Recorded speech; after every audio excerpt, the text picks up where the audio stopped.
Look, see? It's the fucking war pig! Try not to knock yourself out.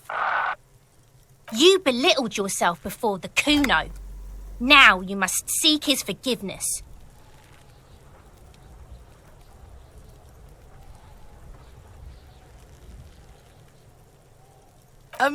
Fucking what pig?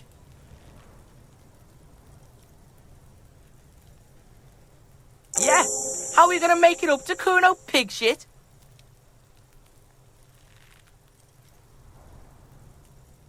A material offering is implied. He wants stuff. Only stuff can make it okay again.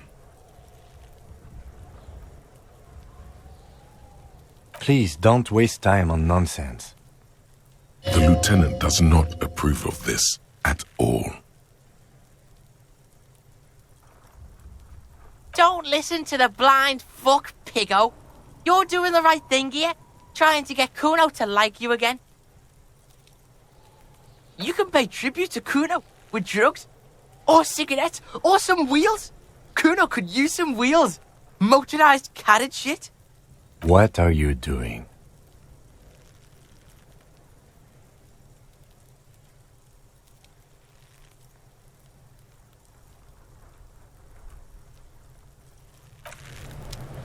Have you come to make your offering to Kuno? Please don't waste time on... The lieutenant... Don't listen. You can pay tribute to Kuno with drugs. Please don't waste... The lieutenant... Don't listen. You can pay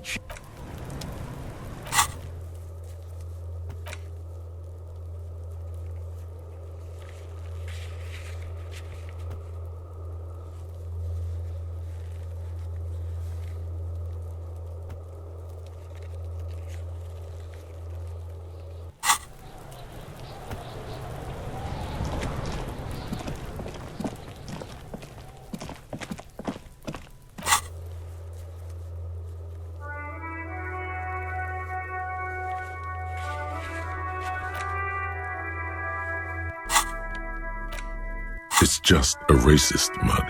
What's there to read here? Not much.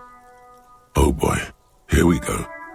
What are you going to say about a broken, tossed-away mug that you dug out of the garbage?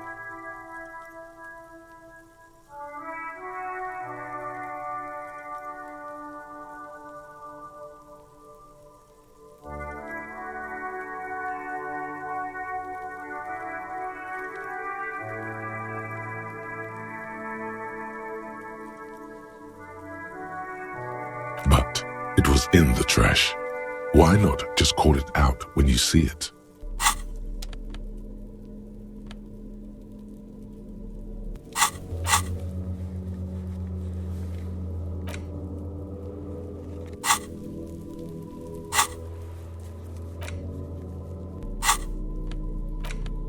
It's the ledger you found in the trash. A pitiful cabbage of white and yellow papers hanging from plastic board, barely held together by a metal clip. This sad display is made complete by the faint smell of urinal cleaner. There's a piece of toilet paper, or is it cleaning tissue? No, it's toilet paper, desperately sticking to the back of the blue plastic clipboard. It's a metaphor for you. Below the pathetics, terror. Do not look into its blue heart.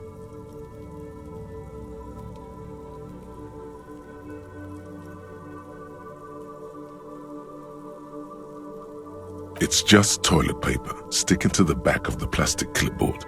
You can take it off if you want. Still wet, the toilet paper peels off the plastic easily. All you have to do is shake it off with your finger and voila! The ledger now looks marginally better. An aluminium block runs the width of the board, biting down on the paperwork. Its crocodile teeth are the only thing keeping the papers together. A regular pencil, the tip worn down to nothing, has been attached to the clip. The surface is interrupted by a silvery sticker. It's rectangular, sparkling with iridescence. You don't know how you didn't notice it before. What? That thing. It's a halogen watermark. We use it for adding information to RCM property.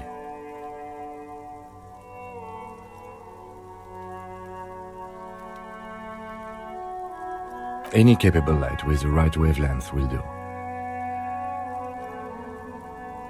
All RCM vehicles have headlights designed to reveal halogen watermarks. Mine too.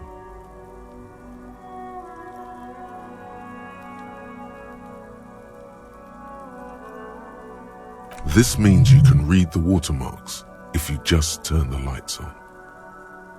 It depends. Aside from an anti-counterfeiting stamp, mine has my station number and address. The information varies by date of issue. Maybe yours will have how many cases you've solved. How many years you've been on the force, he's thinking. It'll have that. Okay. While a bunch of sodden papers sag from the it's made of dark blue plastic, hard enough to beat someone to submission with. The edges are rounded, however. The U4 size board feels thick and heavy in your hand.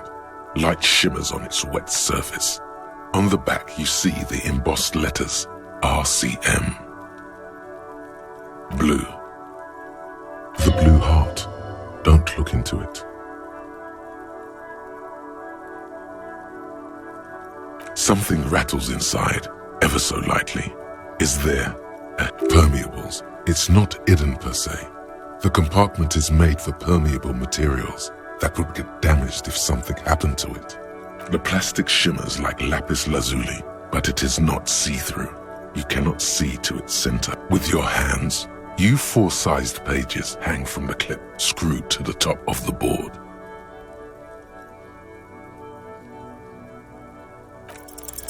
Is not what you end up doing.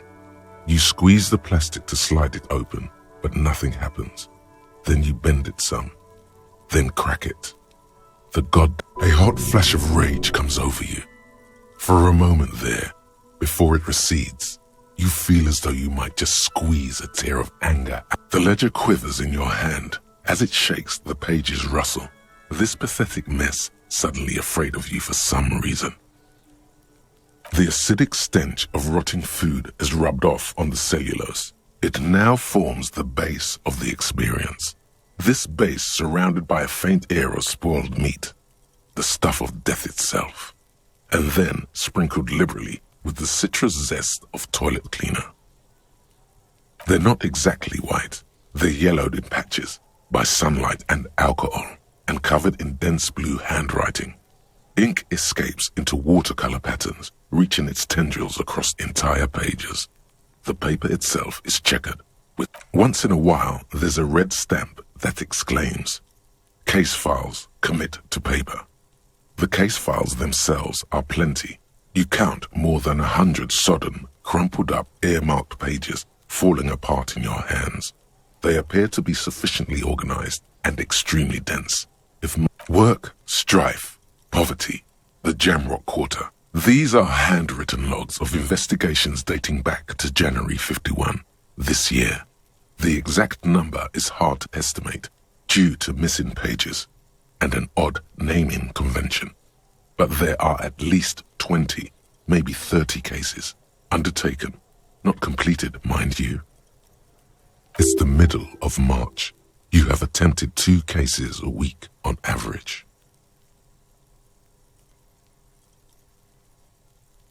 Huh?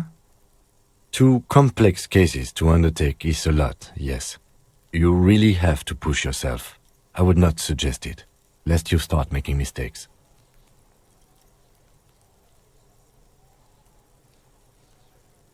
Two? That's a lot. I didn't mean to say you are making mistakes, by the way. That was presumptuous of me.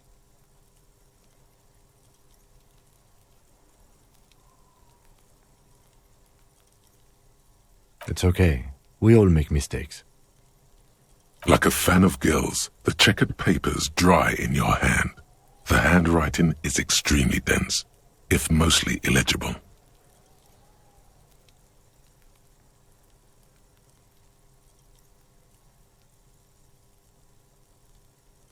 Yes, it appears you employ a, shall we say, robust yet literary system. Each investigation has its case number written on the margins. Yet, still more tellingly, most are accompanied by a name. A title, one might say even. One that draws inspiration from snoop fiction and vespertine cop show staples. Yes, all caps. One is called The Next World Mural. Another, The Square Bullet Hole Murders. Another yet, The Unsolvable Case. Others appear more light-hearted. The guys on a couch in an unexpected location, and the murder at the hookah parlor. Even the rare article-free collapsing tenement. Murder features prominently throughout. You like this grimy murdering, don't you? It's going to take an effort to piece these case files together, but it can be done. Once you're done inspecting them up close.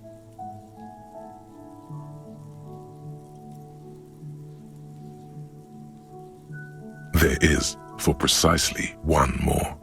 15 pages near the end remain untouched by the damage. The checkered grid forms a structure of passages, breaking the case into subtasks once all the tasks are accomplished, the case is complete. Sadly, the ledger only comes with an old, worn-down lead pencil. It's unfitting of this monumental event. The lieutenant looks at his blue notebook. 2 fat, shiny pens hang from the binder, like large-caliber bullets. He is not really saying anything, just standing there, looking at them. Know that I give this to you with resentment.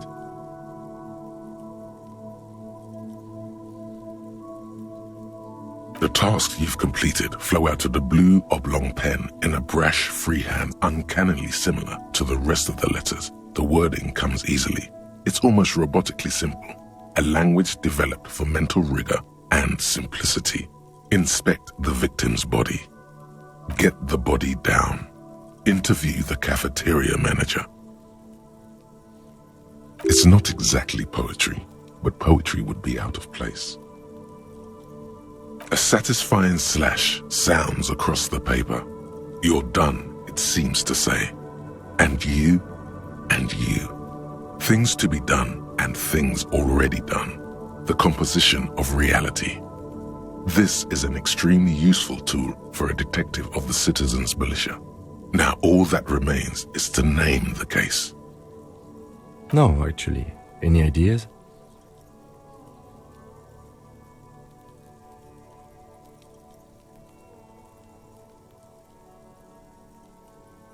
Great. That's great. That's actually what I was thinking too. The Hanged Man. Good, strong name. We have a very good name for the case now. I'm going to start calling it the Hanged Man. It's good we sorted this out.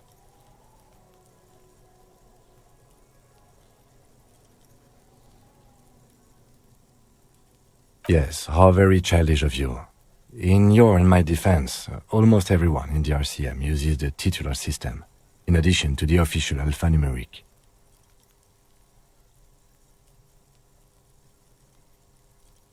It's a holdover from the early days of the RCM, right after the revolution, when the organization had little idea how to do things.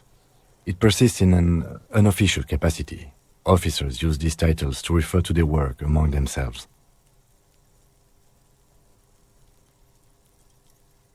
Again, in your defense, I seem to have named one the man with the hole in his head. That was a real person. His death was real. Still, I named it that, to amuse myself. I pray his loved ones never find out. Rail spiked through the head. He died. It was a workplace accident. You don't exactly close them, so much as distance yourself from the smelly papers. They're a little further from your nose now.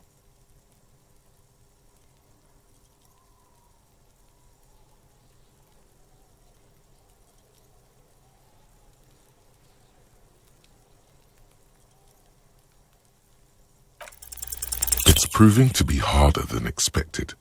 You just don't have the intellectual rigor to patch the quilt back together. Try again later. In the back, you see thin, translucent copier paper, some neon yellow, some bright red, all covered in boxes, like marching armies. These look like official forms, waiting to be filled out. Then rip them from the binder and hand them out, according to type of form. 3. The topmost are misconduct fines, the middle ones are station calls, and the bottommost are field autopsy forms.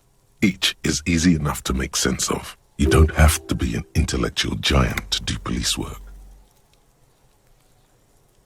A monetary penalization ranging from 20 to 250 rial. Severe cases allow for 1,000 rial, but that requires special paperwork. The details of issuing these fines are spread out over the rest of the fields, but they appear pleasantly vague.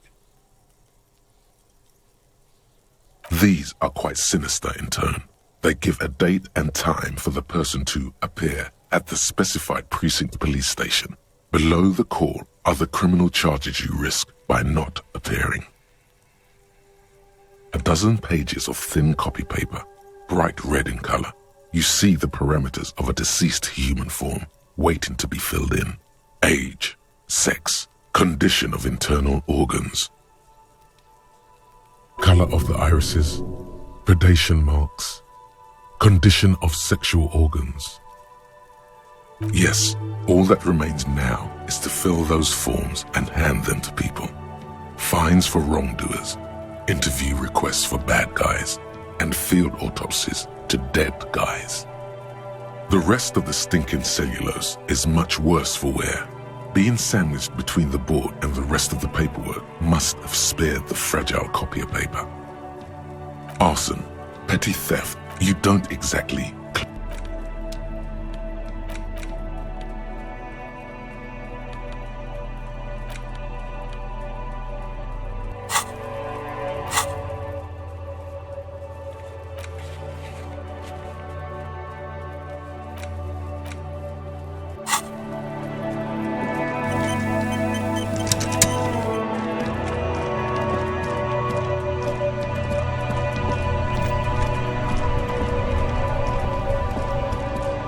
Inside, you see a set of steering levers, a radio microphone, a pull-out toolbox, and the soft globe. All right. Ready? I turn, you press start. It's next to the preheater. The dashboard lights up with orange glow. The rounds per minute gauge jumps, and the engine of the Caprice Canadian comes to life with a whiny growl. The lights unfold with a little click, casting electrical light onto the ground before the vehicle. There you go. I'll turn the...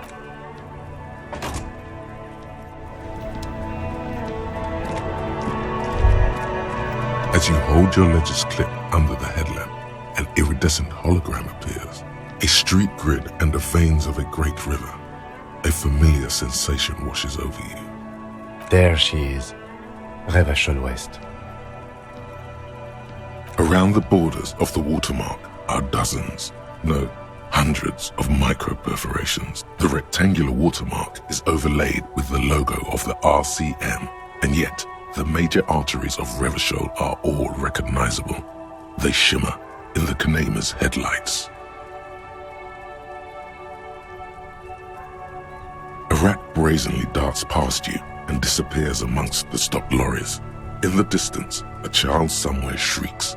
A woman reprimands her in a voice no quieter than the child's cry. In the middle of a broken plaza, in a cone of light, barely visible in the daytime, two men, one slim, the other sturdy. They are on the city stage, but only one of them knows his lines. Ah, Martinez. Let me see. Right here. No, it does not. There are many of them, and they are divided into 3 separate rows. The first row has 18 dots. Not bad for what? You don't even know what it means yet. The next is the longest. It runs all the way around the border, and then some. There are so many, it's hard to count. More than 150, at least, maybe even 200. The last row has 3 perforations. That's it. Those are perforations. They represent your record as an officer of the RCM. They are your statistics, as it were. I should have guessed you'd keep a record. Officers often do. Let's take a look. Alpha male officers who are proud of their numbers often do. It's meant. Son, here is where we score your life performance. You better hope it's good. The first row represents your years of service. 18 years. Okay, not bad at all. What did you do before you volunteered?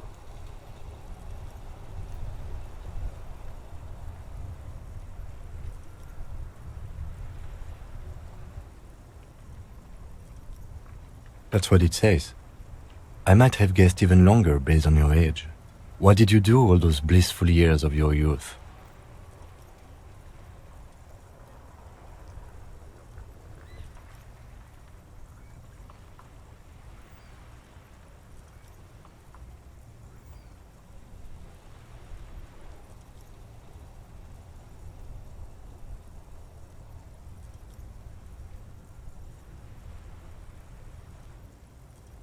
Fair point. Let's move on, shall we? This next row, the one that wraps all the way around, is your number of closed cases. Closed is good. It means finished. You've got, let's see... Wow, more than 200. It's quite a lot, even for someone who's been on the force for nearly 2 decades. Usually, clearing more than 10 cases a year puts you in the 90th percentile of all RCM officers. Call it what you want. You are a valuable member of your precinct. Now, let's look at the last row. Right. Those are your confirmed kills. You've got precisely 3 perforations there. Confirmed kills? That sounds pretty evil.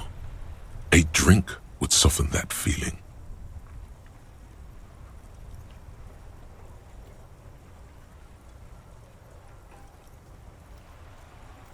For an RCM officer, especially Precinct 41, which is in the Jamrock quarter, it's rather tame. I mean that in a good way. There are certain officers who treat their kills like some kind of ghoulish game. If they do happen to solve a case, it's usually by accident. But it seems as though you are, or at least were, one of the good ones. So we have that to be thankful for. He's sincerely glad you're not a scary predator. Not to say relieved you're competent. Yes.